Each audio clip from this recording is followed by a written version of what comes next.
നല്ല സമയം മോശം സമയം അങ്ങനെ ഒന്നുണ്ടോ നമ്മളുടെയൊക്കെ ജീവിതത്തിൽ? ഹ്യൂമൻ വിൽ ആൻഡ് ഹോപ്പ്, മനുഷ്യൻ്റെ വിൽ പവറും പിന്നെ പ്രതീക്ഷയും ഇതിന് മരണത്തെ പോലും തോൽപ്പിക്കാൻ കഴിയുമെന്ന് അൽവാരങ്കയുടെ ജീവിതം നമുക്ക് കാണിച്ചു തരുന്നു. ഇത് പറയാൻ കാരണം ഓഫീസിൽ കൺസൾട്ടേഷൻ ആവശ്യപ്പെട്ട് വരുന്ന മെജോറിറ്റി ആൾക്കാരും പറയുന്ന ഒന്നാണ്, കഷ്ടപ്പാടോട് വലഞ്ഞിരിക്കുവാണ്, എന്ത് ചെയ്യണം എന്നറിയില്ല, ഇനി മുന്നോട്ട് എങ്ങനെയാണ് പോകേണ്ടത് എന്നൊക്കെ. ഇതിനുള്ള ഒരു ആൻസർ എന്ന് പറയുന്നത് 2012 നവംബറിൽ മെക്സിക്കൻ തീരത്ത് നിന്ന് മീൻ പിടിക്കാൻ പോയ ഹ്യൂസെ സാൽവദോർ അൽവാരങ്കെ എന്ന ഫിഷർമാൻ്റെ അവിശ്വസനീയമായ അതിജീവന കഥയാണെന്ന് എനിക്ക് പലപ്പോഴും തോന്നിയിട്ടുണ്ട്. പതിവ് പോലെ മീൻപിടുത്തത്തിന് പോയ ഹ്യൂസയും അദ്ദേഹത്തിൻ്റെ ഒരു സുഹൃത്തും നടുക്കടലിൽ വച്ച് പെട്ടെന്നുണ്ടായ കൊടുങ്കാറ്റിൽ ബോട്ട് തകർന്ന് അതും പസഫിക് ഓഷ്യനിൽ ഒറ്റപ്പെടുകയാണുണ്ടായത്. കൂടെ ഉണ്ടായിരുന്ന ആ സുഹൃത്ത് പ്രതീക്ഷയേറ്റ ഒടുവിൽ മരണത്തിന് കീഴടങ്ങിയെങ്കിലും അൽവാരങ്കെ അങ്ങനെ തോറ്റ് പിന്മാറാൻ തയ്യാറായില്ല. 438 days, 438 ദിവസങ്ങൾ, അതായത് 14 മാസം അദ്ദേഹം കടലിൽ ഇങ്ങനെ ഒഴുകി നടന്നു.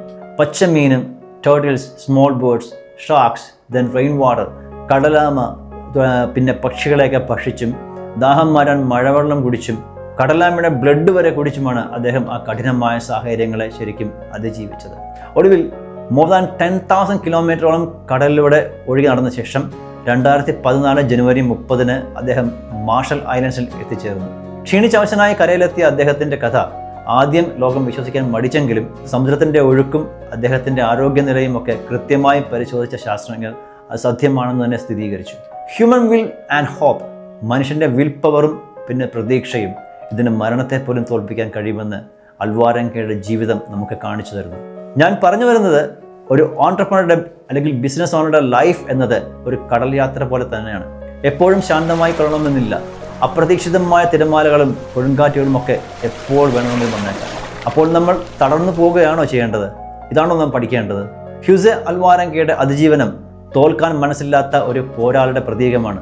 ആസ് ആൻ എക്സ്പോർട്ടർ, ബിസിനസ് രംഗത്തും നാം ഈ ഒരു മൈൻഡ് സെറ്റ് കീപ്പ് ചെയ്യണം.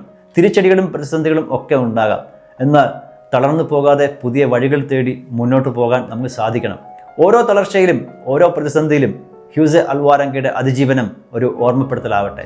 നിങ്ങളുടെ ലക്ഷ്യത്തിൽ നിന്ന് ഒരിക്കലും പിന്മാറാതെ വളരെ ധൈര്യമായി മുന്നോട്ട് പോകാനുള്ള ശക്തിയായി ഇതിനെ കാണുക. I am damn sure you will succeed.